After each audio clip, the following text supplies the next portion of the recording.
Welcome to Worth Your Time with your hosts from the nationally syndicated Bob and Tom Show, Kristi Lee, and the president and CEO of the Indianapolis Zoo, Dr. Rob Shumaker. Our mission to inform, entertain, and educate with guests from all aspects of life. We guarantee there isn't another podcast that features two hosts with such different backgrounds and discussions with remarkable people doing exceptional things. So let's get started. Here are your hosts, Kristi Lee and Dr. Rob Shumaker. It's Dr. Rob Shumaker with Kristi Lee on Worth Your Time. We are engaged in a really serious conversation, a serious topic today, which is a little bit unusual for us. Yeah. But I'm awfully glad we're doing it. And thanks so much to you for bringing this to our podcast. Well, you're welcome. And thanks to Andrew, because if it weren't for Andrew Sveum, did I say that right? Yes. It's a very Norwegian name. Yep. Am I correct? Yep. So I'm not very good on my Norwegian talk. It's all right. It's But tough language. Andrew and I luckily did meet, and we started talking about this, and I couldn't let it go. He brought in Dr. Friesen, who's been wonderful. If you've missed part one of our conversation, we're talking about human trafficking. It's a tough, tough topic. And you need to go back and listen to part one, because now we're going to talk about how we can maybe move some steps forward into creating a dent in this problem. Yeah. What can we do to where do we be? First of all, I want to know, and I have a little bit more information because I have watched a documentary about the brothel in Bangladesh. And I think On YouTube, it's terrific. it is. Terrific. I think Vice News did the documentary. I want to give them credit. But I think it's really important for our listener who doesn't know the situation. In a nutshell, really quickly, this brothel is beyond anybody's imagination, I think. It's not like a building in downtown New York that has, 13 floors and 100 bedrooms. To me, it looked like a bunch of railroad cars slammed together. Is that kind of It looked like a little city. yeah, Yeah. aluminum base? I mean, just Yeah. not, All the houses are pretty much just sheet metal walls, sheet metal roofs. It's a huge just slum area of all these twists and turns and yeah, it's a terrible environment. Like I said, because of the caste system, everybody that goes there is not allowed to go to school. They're not allowed to do anything like that. So all the kids that are growing up in this city. So I'm going to interrupt you just 1 second. So these women who are trafficked, who are now they're prostitutes, are having babies in this place, in this situation? Yes. Yes, they are. So the madams will give them it's actually a bovine steroid called oriflexin or oxyflexin, but they tell them that it will keep them from getting pregnant, and it's a vitamin, but it's actually just a steroid to fatten them up because they're often malnutritioned. And but they tell them that it's a birth control and that they don't have to worry about condoms. And so there's a lot of, and it doesn't stop pregnancy whatsoever. And so there's a lot of unplanned pregnancies, and And there has to be a lot of sexual disease, I would think. yeah, I'm sure there is. I mean, these women are taking, 10, 15 customers a day. Oh, Their house is, I mean, this about the size of a car, like maybe a little bit smaller. And so when their mother takes customers, the children either have to stay in the room with them or sleep in the alley, whatever it is.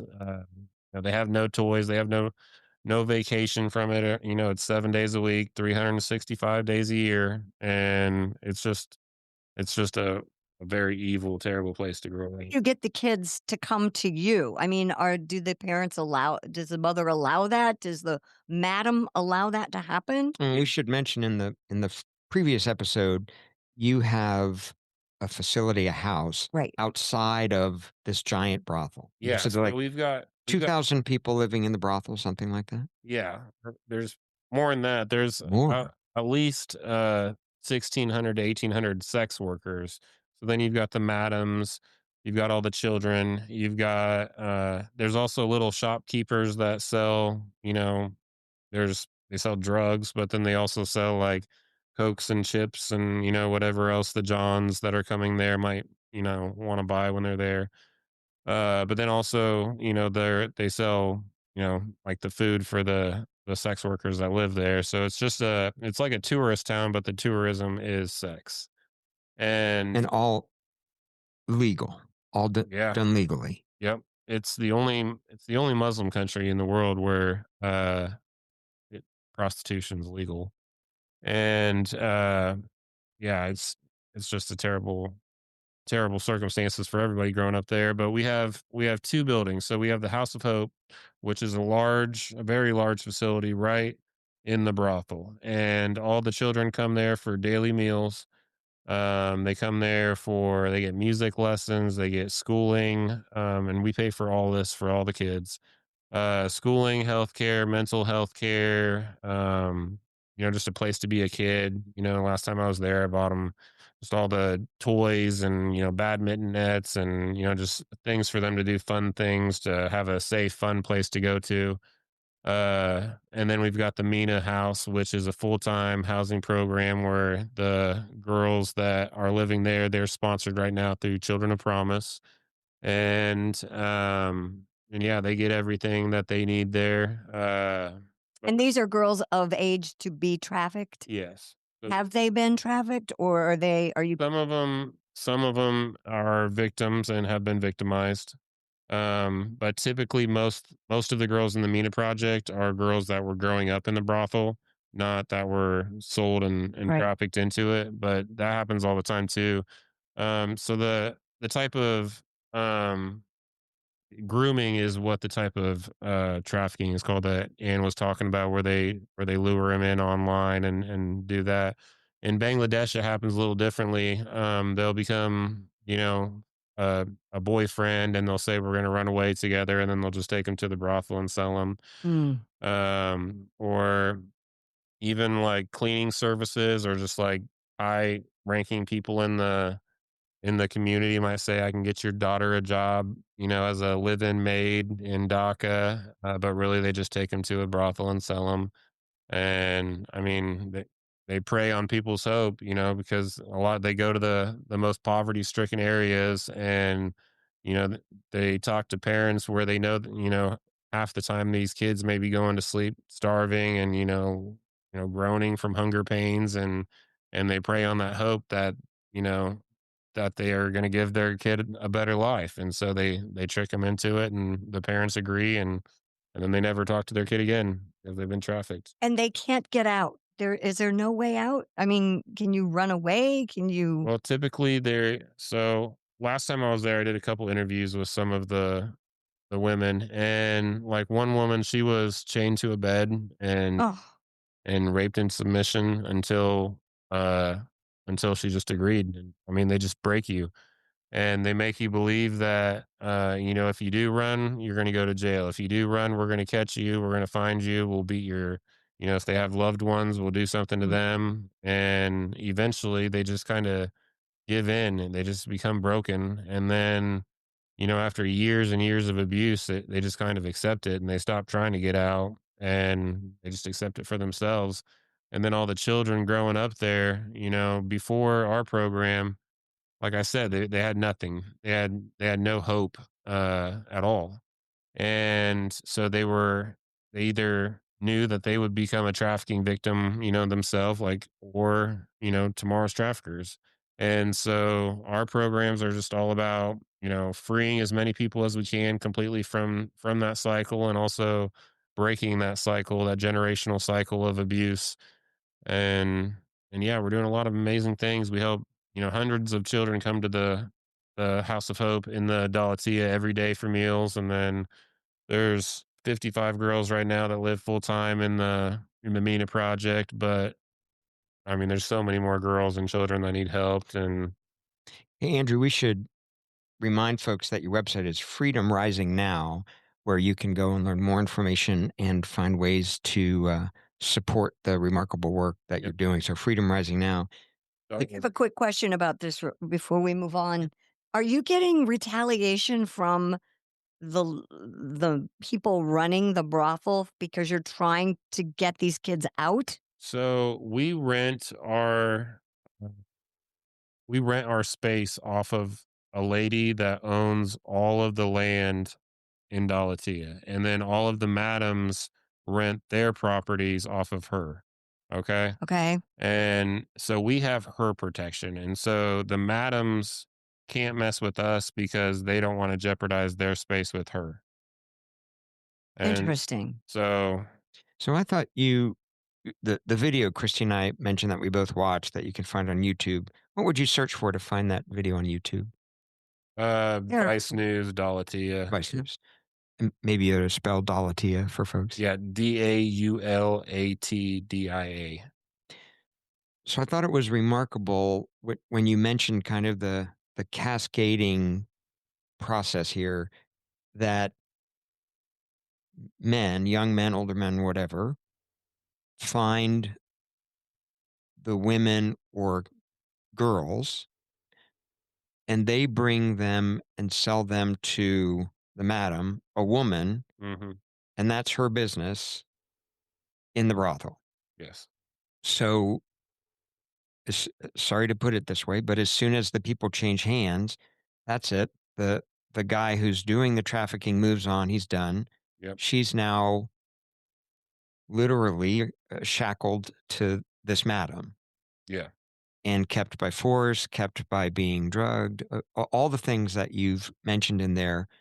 And how does that contrast to what happens in the US? Well, when I was just listening to Andrew, it really struck a chord that there's this component of shame that pretty much all victims feel because they are victimized. They're not signing up for this if they're, human trafficking, being human trafficking, and so they, have done something that they're ashamed of, and then the trafficker uses that to say to the little girl that there was one story that Andrew shared that they also have women go to parks and they'll find a girl of age, 13 or 14-year-old pretty girl, and they'll say, oh, I have some chocolates. Would you like a chocolate? And the girl will like chocolate. And she said, well, if you want to come with me, I have more chocolate. And, this is a girl from a village. She's not sophisticated. She's trusting. She leaves with the woman. And the woman now says, I've drives for 2 hours away from her village. She just not doesn't know. She doesn't have a cell phone. She doesn't have any way to contact her family, and then starts having sex. And now she doesn't feel clean enough to go back to the village, and she's stuck there. And now they're saying that you owe us money because we brought you here. And so it's just a horrific experience, and it's very similar to victims here in the sense that they feel a lot of shame, whether they have sent a picture of them doing something, or I know that gangs often recruit girls and they will gang rape a girl and videotape it and then say, if you tell anybody, and if you tell anybody about us, we'll show this to your youth leader or your teachers. And so the shame is so huge that they will continue in that. They're just not equipped because of the shame they feel. And Andrew's organization that he works with in Bangladesh does such a good job about a really holistic approach of helping the girls really heal both physically, medically, but also emotionally and spiritually, which is so important to really be able to get past the shame. And that's what we try to do here in the States. I know when I've been doing this work, I say for about 18 years. I'm now doing it more globally. But in the States, I remember one of the gals that I worked with, she was a bride, like a mail order bride. And the guy that she was pen paling with was saying that he was 30 and handsome and all that. She came to the States.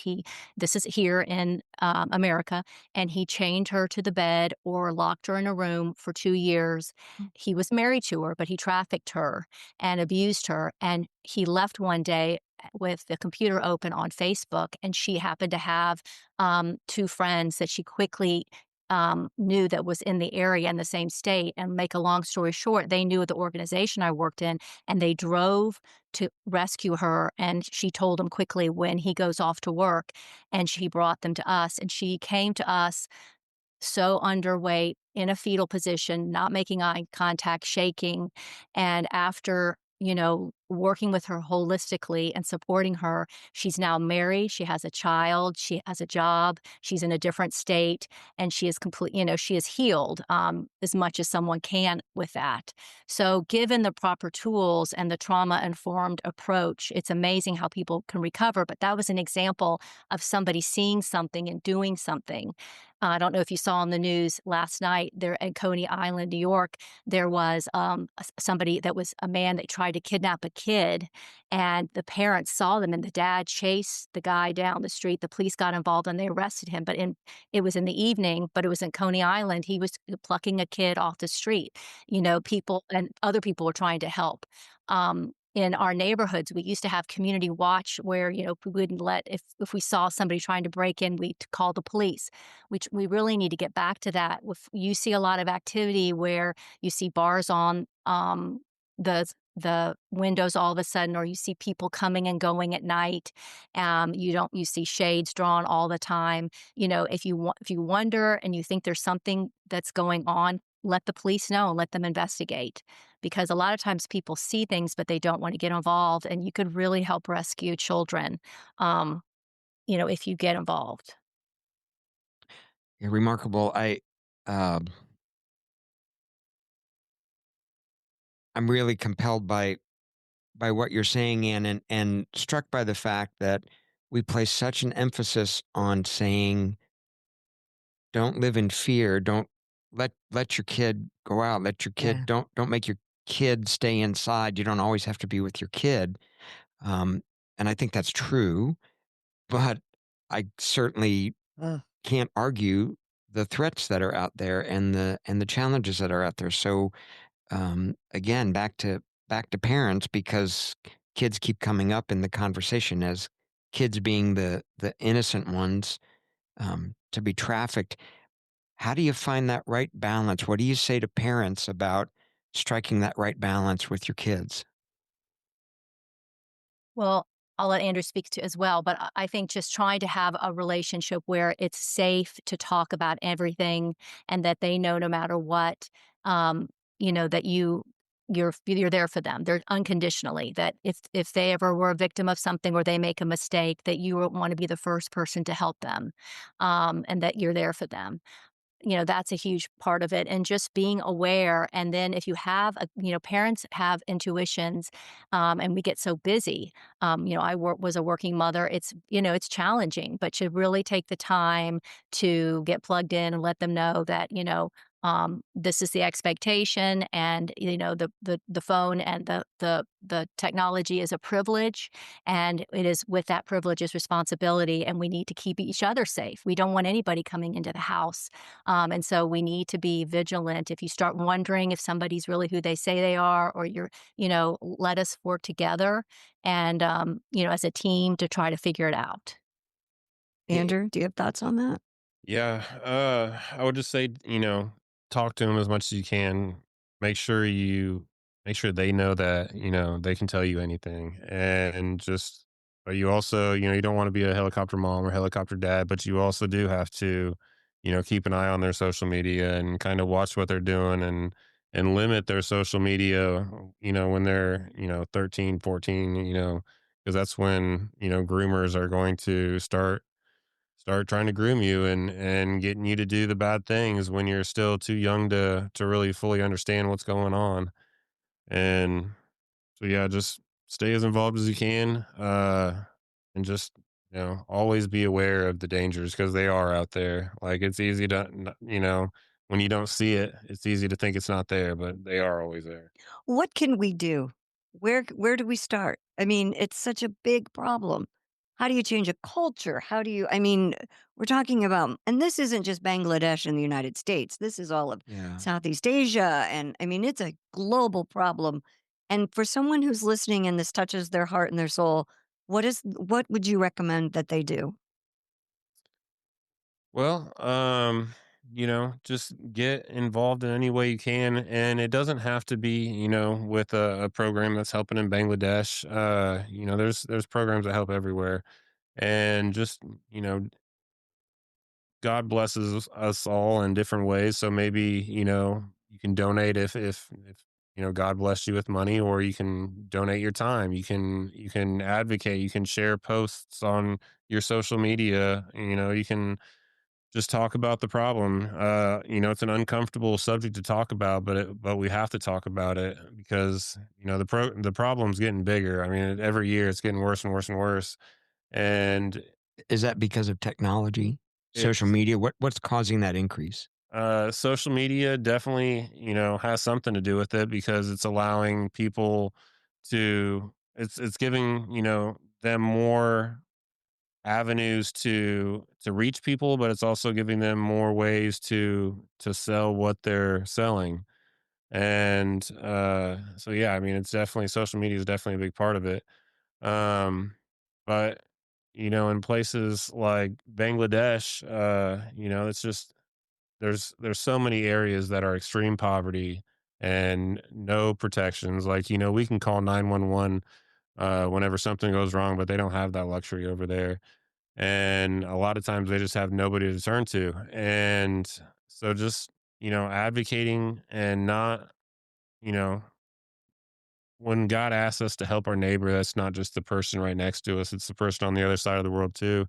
And they might look and believe different things than us, but these are all children we're talking about, and they deserve safety. Everybody deserves safety from that type of exploitation. And so just not turning a blind eye. And I don't know. One of the things that really struck me when I was talking to a friend of mine about this subject, and Dr. Friesen, you might be able to talk about this a little bit more. They said, because Andrew and I are trying to work on some things to raise some money, and she said it immediately. She goes, "You need to talk to the NFL and the NBA." And I was like, "What?" And apparently, the major sports teams have a real issue with this. Is am I correct in saying that? Well, organized sporting events, whether it's the players or the people that come, it's sort of that party atmosphere where escorts or sex workers are trafficked in for an event, and different people are involved with it. And so just raising awareness of that this is a lot of children and young adults that are being victimized. Um, and just, it's not a sex worker that wants to do it. It's somebody who is being forced to do it is, making it feel a little bit different. So I do think that the NFL and the NBA and golf, they're really seeing this firsthand. And it's amazing how wonderful the players are actively, wanting to be a part of the solution instead of part of the problem, which is wonderful. And shining a light on anything and educating people is really the first step. I do want to just sort of highlight some of the good news. So we know technology has amplified the traffickers' ability to reach more people globally or within their community, but it's also helped law enforcement and those trying to find them.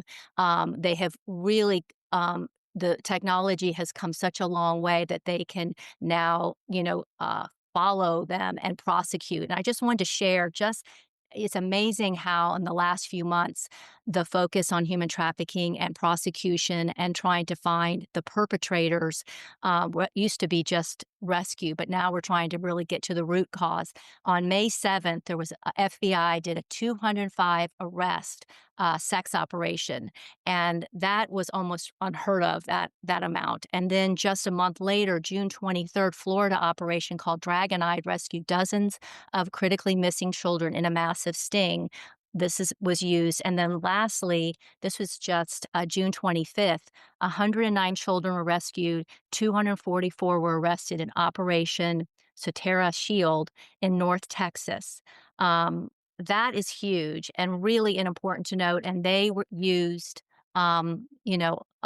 technology to help find these people and to prosecute them. And so that's really exciting. And so, really, instead of being afraid, trying to empower the kids that, technology is something great, but we just need to know that. We need to be careful, and we know that there's people that don't have our best intentions out there occasionally, and so we need to work as a team.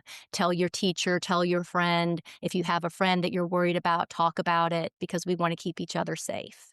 Yes. So, Anna, I'm really compelled by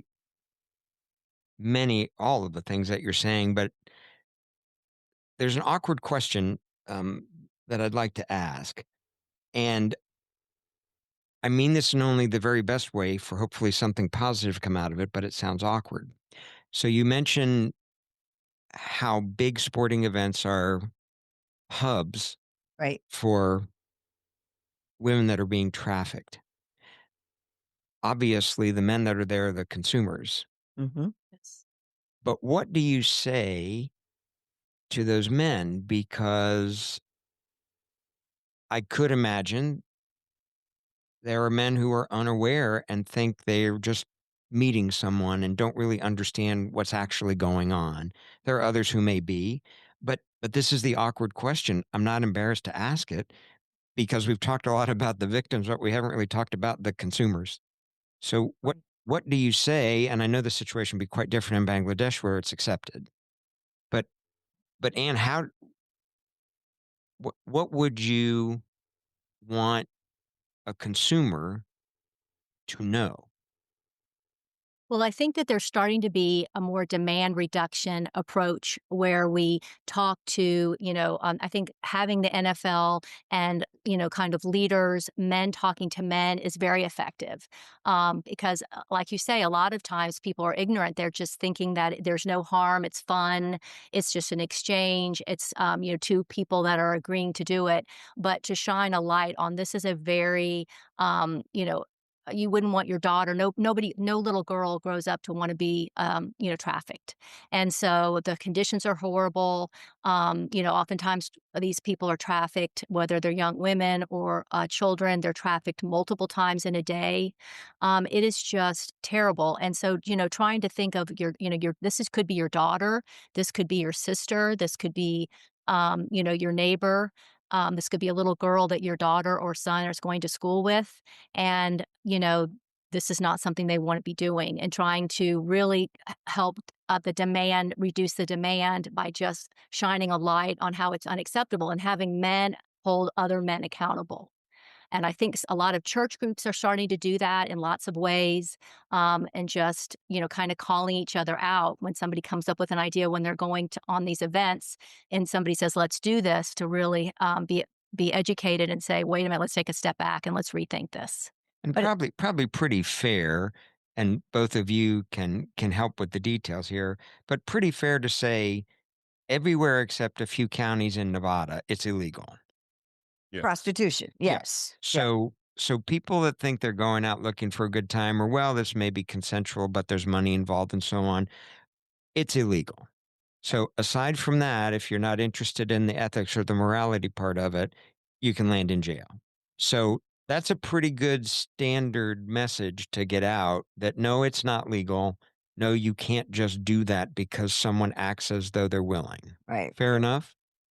Yes, and I just Others. lastly, and then I Go want ahead. Andrew to say something, but I mentioned the last episode that, when I was working in North Carolina, it was a top 3 state. That was years ago. This in 2024, California, Colorado, and Connecticut. The reason why I bring this up is that every state has this problem. You think, "Oh, my state is special and it's, got great people." This is everywhere, and these top 3 shift year to year depending on the year What are because the it's top so three prevalent. again? What were The the top top three 3 in again? 2024 was California, Colorado, and Connecticut, Wow. Yeah. and so you just Connecticut. never know. Um, No, they're on the ocean. There you go. yeah, Wow. it's in your neighborhood, it is around, and it's certainly, accessible, through the internet, and so, this is something, and then please speak, Andrew, to the issue just globally. It's just horrific because they don't have a lot of the safeguards and the laws that help protect people to have some kind of, um, you know, repercussion if you're doing this. If you choose to do that, there's a consequence. Yeah, the culture's totally different in Bangladesh. So what do you Yeah. say to the folks back here in the States? How does this affect me when the culture's different there? Well, how does trafficking in Bangladesh affect me? Well, I mean, like I said, it all the criminal networks are communicating with each other. So the same people trafficking women are trafficking drugs, or trafficking arms, or trafficking, everything else. Uh, but I guess what I should have said is, how do you go about changing the culture there? That's, I guess, how I should have said the question. I Okay. apologize. That's all right. So yeah, just more talks in villages, explaining, how these things are happening, why it's not okay, trying to get more imams um to preach in their mosques about it, to start to change public perception on it, because some of the imams are preaching that it's okay, and but some of them are not, and so we need to change how the whole society as a whole is looking at it, and we're going to do that just by slowly, bringing these women and children up out of these areas of complete evil, and then they're going to advocate for themselves, they're going to advocate for others, and it's just going to be a slow process, and getting the government involved more will be huge. But it's going to be tough. I mean, it's tough to change the whole culture and how they look at Right. things. Right. But working in these huge, hot spots and problem areas is key.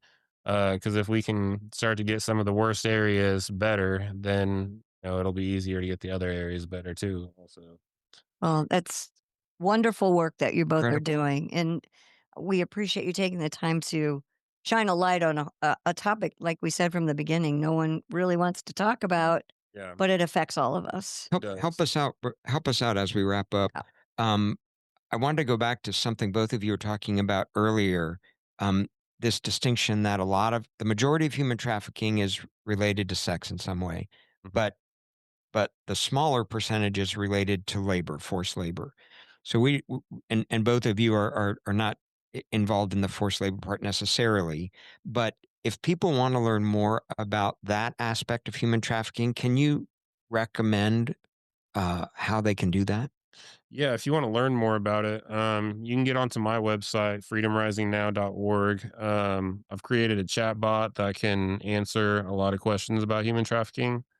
And that's also because technology, like we were talking about technology earlier, technology does have a lot of ways that it can help us combat human trafficking as well. AI can analyze trafficking analytics and try to find patterns that we can't see and hotspots, and help do that. And then we're also working with Ann's Human Trafficking Now organization to create kind of an interactive database for victims and organizations to communicate with, to help them find the best help for their specific needs.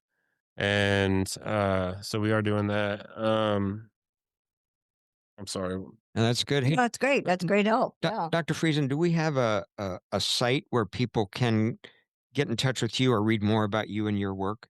Yes. So, humantraffickingnow.com is the website, and it's meant is a free free website that has it's a virtual library where we have research, most current research, or we offer a portal for people to share their research. And Andrew's working with me to actually enhance some of the services so that our sort of combined dream is more collaboration among agencies. So we have, all of the states working on this kind of in their own lane, but how can we communicate? Because these victims often do relocate. And so, and we do talk to each other, but how can we collaborate to make a bigger impact, both here at the footprint here in the States, as well as a global footprint, to help, sort of change the shame from the victim to the perpetrator, the person who's buying. And so, that's one thing that we're all working towards, just trying to help the victims heal and move on and have a good life, and then hold accountable those people that are making these that are having these demands. Thank you. And one more time, Andrew, Human how trafficking now. okay, .com. okay, humantraffickingnow.com. Yes. Yeah, and your website? Is freedomrisingnow.org. .org, freedomrisingnow.org. Well, thank you both so very much. We Thank really you for having appreciate. us. Yes, Yes. absolutely. Thank you. Yeah. I just think you're both heroes, Yeah. and No joke. wow, I learned a lot, Yeah. and I'm really appreciative. And the uncomfortable conversations can be really good ones to have. Mm-hmm. So when you got to stretch yourself and get into some discomfort, this is a good way to do it with hopefully some positive intentions and some positive momentum coming out of it. Yes. Thank you both for your incredible work. Yeah. Thank Thank you. you. And also, I just like to say when we do have our documentary finished from this upcoming trip, like I said, we leave Friday for it, but we're going to be interviewing human traffickers, madams, trafficking victims, and we're going to try to really kind of tell the whole story. So keep your eyes peeled for that. We'll definitely update our listeners. Thank you Thanks, very Andrew. much. You've been listening to Worth Your Time with Dr. Rob Shumaker and Kristi Lee. If you like what you hear, please give a review wherever you get your podcasts. And don't forget to tell your friends. Word of mouth is the best compliment. Thanks to our producers, Chris Spangle of Leaders and Legends, LLC. You can reach him at leadersandlegends.net. Also, thanks to Sophie Ritz. I'm Christopher Geisen. Thanks for joining us.